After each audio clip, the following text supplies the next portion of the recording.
ತಂದೆ ತಾಯಿ ಸಮಾನ ಅಂತ ಎಲ್ಲ ಗುರಿಯರಿಗೆ, ಅಣ್ಣ ತಮ್ಮದರಿಗೆ, ಅನ್ನದಾತರಿಗೆ, ಹಾಗೇನೆ ಎಲ್ಲ ನಾನು ಸೆಲೆಬ್ರಿಟಿಗಳಿಗೂ ಇಲ್ಲಿಂದಾನೇ ನಿಮ್ಮ ಪಾದಗಳಿಗೆ ನಮಸ್ಕಾರ ಮಾಡ್ತೀನಿ. ಟೈಮ್ 11 ಗಂಟೆ ಆಗೋಯ್ತು ಪಾಪ. ಆಕ್ಚುಲಿ ಪೊಲೀಸ್ ಡಿಪಾರ್ಟ್ಮೆಂಟ್ ಅವರು ತುಂಬಾನೇ ಕಷ್ಟ ಪಡ್ತಾ ಇದಾರೆ.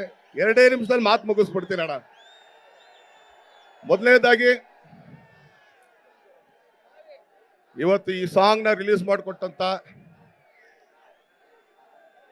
ನಾನು ಹೆತ್ತ ತಾಯಲ್ಲ, ಆದ್ರೆ ತಾಯಿಗಿಂತ ಹೆಚ್ಚು ಸುಮಮ್ಮನಿಗೆ ನಾನು ಯಾವತ್ತಿದ್ರು ಚಿರಋಣಿ. ಯಾಕಂದ್ರೆ ಇಲ್ಲಿಗೆ ಬಂದು ನಮ್ಮ ಸಾಂಗ್ ನ ರಿಲೀಸ್ ಮಾಡಿಕೊಟ್ರು. ಕಾಟೇರ ಬಗ್ಗೆ ತುಂಬಾ ಒಳ್ಳೆ ಮಾತಾಡಿದ್ರು. ಸೊ ಸುಮಮ್ಮನಿಗೆ ನಿಮ್ಮ ಪ್ರೀತಿ, ನಿಮ್ಮ ಪ್ರೋತ್ಸಾಹ, ಆಶೀರ್ವಾದ, ಬೆಂಬಲ ಸದಾ ಹೀಗೆ ಇರಲಿ. ನಿಮ್ಮ ಸೇವೆ ಮಾಡೋ ಅವಕಾಶನ ಅವ್ರಿಗೆ ಇನ್ನೂ ಮಾಡಿಕೊಡಿ ಅಂತ ಕೇಳ್ಕೊಳ್ತೀನಿ.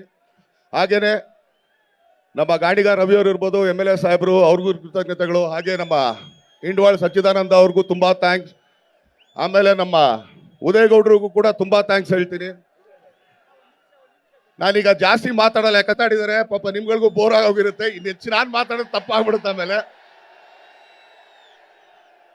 ಈ ಸಿನಿಮಾದ ಪ್ರತಿ ಒಬ್ರು, ಒಬ್ಬ ಟೆಕ್ನಿಷಿಯನ್ ಇಂದ ಹಿಡಿದು ಒಬ್ಬ ಕಲಾವಿದನ ತನಕ ಎಲ್ಲರ ಶ್ರಮ ಇದ್ರಲ್ಲಿದೆ. ಈ ಸಿನಿಮಾ ಯಾವುದೇ ಒಂದು ಆಡಂಬರದ ಸಿನಿಮಾ ಅಲ್ಲ, ನಾನು ಈಗಲೇ ಹೇಳ್ಬಿಡ್ತೀನಿ. ಇರೋಚಿನ ಇವತ್ತು ನಾವು ಕೇಳಕ್ ಬಂದಿರೋದು ಇಷ್ಟನೇ. ನಾನು ಅವತ್ತು ಹೇಳೋದು, ಇವತ್ತು ಹೇಳೋದು, ಈ ಹಸಿರು ಶಾಲ್ಗೆ ಎಷ್ಟು ಪವರ್ ಇದೆ ಅಂತ ನಿಜವಾಗ್ಲೂ ನಾವು ತೋರ್ಸಕ್ಕೆ ಬಂದಿರೋದು. ಇವತ್ತು ರೈತರ ದಿನಾಚರಣೆ, ಆದ್ರೆ ಇಲ್ಲೂ ಕೂಡ ಹೇಳ್ತೀನಿ, ದಯಮಾಡಿ ರೈತರನ್ನ ಅಯ್ಯೋ ಪಾಪನ ಕೇಳ್ಬೇಡ್ರಿ. ಅವ್ರಿಗೆ ಸಿಂಪತಿ ಬೇಕಾಗಿಲ್ಲ, ನ್ಯಾಯವಾದ ಬೆಲೆ ಕೊಟ್ಬಿಡ್ರಿ ಸಾಕು. ಹೌದಲ್ಲ? ಒಬ್ಬ ರೈತ ಎಷ್ಟು ಮುಖ್ಯ ಆಗ್ತಾನೆ ಅನ್ನೋದಕ್ಕೆ ಪ್ರತಿಯೊಬ್ರು ಯಾರ್ಯಾರಿಗೆ ಜಾಗ ಇಟ್ಕೊಂಡಿದ್ದೀರಾ, ಇವತ್ತೆಲ್ಲ ಕೋಟಿಗಟ್ಟಲೆ ಅದಕ್ಕೆ ಬೆಲೆ ಬಂದಿದೆ. ದಯವಿಟ್ಟು ಮಾರ್ಕೊಳಕ್ ಹೋಗ್ಬೇಡ್ರಿ. ಇವತ್ತು ಜಾಗಗಳು ಮಾರ್ಕೊಂಡ್ಬಿಟ್ರೆ ನಾಳೆ ಜಾಗ ಸಿಗಲ್ಲ ಅಣ್ಣ.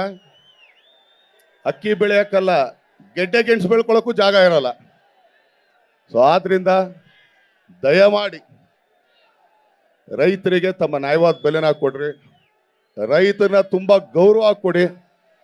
ಯಾಕಂದ್ರೆ ಈಗ ನಾವು ಕಾರ ಓಡೋದಲ್ಲ, ನಿಜವಾಗ್ಲೂ ರೈತನ ನ್ಯಾಯವಾದ ಬೆಲೆ ಕೊಟ್ಬಿಟ್ರೆ ಎಲ್ಲಾರ ಮನೇಲೂ ಒಂದು ಚಾಪರ್ ಇರ್ತದೆ. ಅವನ್ ಆಕ್ಚುಲಿ ನೆಲ ಮೇಲೆ ಓಡೋದ್ ಬೇಡ, ಬರೀ ಗಾಳಿಲೇ ಓಡಾಡ್ಬೋದು. ಹೌದೋ ಅಲ್ಲೋ? ಇವತ್ತು ಈ ಸಿನಿಮಾಗೆ ಬಂದು ನೀವೆಲ್ಲ ಸಪೋರ್ಟ್ ಕೊಟ್ಟಿದ್ದೀರಾ. ಆಯ್ತು, 56 ಸಿನಿಮಾ ಆಗೋಯ್ತು, ನಮಗೂ ವಯಸ್ಸು ಆಗ್ತಾ ಇದೆ. ಹೌದು, ಒಪ್ಕೊಳ್ಳೋಣ. 47 ವರ್ಷ ಆಗೋಯ್ತಪ್ಪ. ಆದ್ರೆ ಇವತ್ತು ಇಲ್ಲಿಗೆ ನಮ್ಮ ಚಿತ್ರರಂಗದ ತುಂಬಾ ದೊಡ್ಡ ದೊಡ್ಡ ಕಲಾವಿದರು, ಹೀರೋಗಳು, ನಮ್ಮ ಕನ್ನಡ ಚಿತ್ರರಂಗದ ಹೀರೋಗಳು, ಅದು ನಮ್ಮ ಟೈಗರ್ ಆಗ್ಬೋದು, ಯಶಸ್ ಸೂರ್ಯ ಆಗ್ಬೋದು, ಚಿಕ್ಕಣ್ಣ ಆಗ್ಬೋದು, ಜಾಹಿದ್ ಆಗ್ಬೋದು, ಧನ್ವೀರ್ ಆಗ್ಬೋದು, ಪ್ರತಿ ಒಬ್ರು ಇಲ್ಲಿಗೆ ಬಂದು ಹರ್ಸಿರೋದಕ್ಕೆ, ಹಾರೈಸಿದ್ದಕ್ಕೆ ಅವ್ರಿಗೆ ಚಿರಋಣಿ ಅಂತ ಹೇಳ್ತೀನಿ. ಹಾಗೇನೆ ಸ್ಟೇಜ್ ಮೇಲೆ ಎಲ್ಲ ಹೀರೋಯಿನ್ಗಳು ತುಂಬಾ ಚೆನ್ನಾಗಿ ಪರ್ಫಾರ್ಮ್ ಮಾಡಿದ್ರು. ನಿಮ್ಗೆಲ್ಲ ಇಷ್ಟೊತ್ತು ಅವ್ರು ಎಂಟರ್ಟೈನ್ ಮಾಡಿದ್ರು. ಸೊ ಅವ್ರಿಗೂ ಕೂಡ ತುಂಬಾ ಥ್ಯಾಂಕ್ಸ್. ಅಷ್ಟಲ್ದೇನೆ ಇಡೀ ಮಂಡ್ಯ ಜನತೆಗೆ ಒಂದೇ ಹೇಳ್ತೀನಣ್ಣ,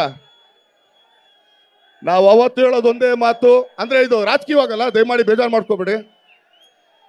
ಚಿತ್ರರಂಗದಲ್ಲೆಲ್ಲ ಯಾರು ಏನೇ ಹೇಳಿದ್ರು ಕೂಡ ನಾವು ಕೋಪ ಮಾಡ್ಕೊಳ್ಳಲ್ಲ, ಬೇಜಾರು ಮಾಡ್ಕೊಳ್ಳಲ್ಲ, ನೊಂದ್ಕೊಳ್ಳಲ್ಲ. ಸಿನಿಮಾ ಅಷ್ಟೇ ಮಾಡ್ತೀವಿ. ಅದು ಅಪ್ಪಟ ಕನ್ನಡ ಸಿನಿಮಾನೇ ನಾನು ಮಾಡೋದು. ಸಾಕು, ಚೆನ್ನಾಗಿದ್ದೀನಣ್ಣ. ತುಂಬಾ ಹೆಮ್ಮೆಯಿಂದ ಹೇಳ್ತೀನಿ. ಒಬ್ಬ ಲೂನಾದಲ್ಲಿ ಓಡಾಡ್ತಿರೋ ಎತ್ಕೊಂಡ್ಬಂದು ಲ್ಯಾಂಬರ್ಗಿನಿವರೆಗೂ ಕೂಡ್ಸೋರು. ಇದಕ್ಕಿಂತ ಯಾರಿಗೆ ಹಣ ಬೇಕು? ಏನು ಹೊರಗಡೆ ಹೋಗಿದ ತಕ್ಷಣ ಚಾಪರ್ ಹಾಕಿ ಕೊಡ್ತಾರೆ, ಅಲ್ಲೂ ಕೊಡೋದು ಅದನ್ನೇ. ಸಾಕು, ನಾನು ತುಂಬಾ ಚೆನ್ನಾಗಿದ್ದೀನಿ. ಎಲ್ಲಿವರೆಗೂ ನಿಮ್ಗಳಿಗೆ ಎಂಟರ್ಟೈನ್ ಮಾಡೋದಕ್ಕೆ ನನಗೆ ಆಗುತ್ತೋ ಅಲ್ಲಿವರೆಗೂ ಒಳ್ಳೆ ಸಿನಿಮಾ ಕೊಟ್ಟು ನಿಮ್ಗಳಿಗೆ ಎಂಟರ್ಟೈನ್ ಮಾಡೋಕೆ ಇಷ್ಟಪಡ್ತೀನಿ. ಖಂಡಿತ ತುಂಬಾ ಪ್ರಯತ್ನ ಪಡ್ತೀನಿ. ಕನ್ನಡ ಕಲಾವಿದರನ್ನ ಸ್ವಲ್ಪ ನಮ್ಮ ಸಿನಿಮಾಗಳಲ್ಲಿ ಹಾಕೊಂಡು ಅವ್ರನ್ನ ಎತ್ಕೊಂಡು ಹೋಗೋಣ. ನಮ್ಮ ಕರ್ನಾಟಕದಲ್ಲಿ ಒಳ್ಳೊಳ್ಳೆ ಕಲಾವಿದರು ಇದ್ದಾರೆ. ಈಗ ನೋಡಿ, ಮಾಲಾಶ್ರೀ ಅವ್ರ ಮಗಳು ಮೊದಲನೇ ಸಲ ಮಾಡ್ತಾ ಇದ್ದಾರೆ. ನೀವು ಮಾಲಾಶ್ರೀ ಅವ್ರನ್ನ ಎಷ್ಟು ಗೌರವ ಕೊಟ್ರಿ, ಎತ್ತರಕ್ಕೆ ಬೆಳೆಸಿದ್ರಿ, ಅದೇ ರೀತಿ ಅವ್ರಿಗೆಲ್ಲ ಗೌರವ ಕೊಡಿ, ಬೆಳೆಸಿ ಅಂತ ಕೇಳ್ಕೊಳ್ತೀನಿ. ಎಲ್ಲ ನಮ್ಮ ಕನ್ನಡ ಹೀರೋಗಳಿಗೂ ತಮ್ಮ ಸಪೋರ್ಟ್ ಮಾಡಿ, ಆಶೀರ್ವಾದ ಮಾಡಿ. ಯಾಕಂದ್ರೆ ನಾವು ಯಾವ ಪ್ಯಾನ್ ಇಂಡಿಯಾ ಮಾಡ್ತಿಲ್ಲ ಇವತ್ತು ಹೇಳ್ತಾ ಇರೋದು ಅಪ್ಪಟ ಕನ್ನಡ ಸಿನಿಮಾ ನಾವು ಮಾಡೋದು. ಸೊ ನಿಮ್ಮ ಪ್ರೀತಿ ಪ್ರೋತ್ಸಾಹ ಆಶೀರ್ವಾದ ಹೀಗೆ ಇರಲಿ. ಎಲ್ಲ ಪೊಲೀಸ್ ಡಿಪಾರ್ಟ್ಮೆಂಟ್ ಪ್ರತಿಯೊಬ್ಬರು ಕೂಡ ಕೃತಜ್ಞತೆ ಸಲ್ಲಿಸ್ತೀನಿ.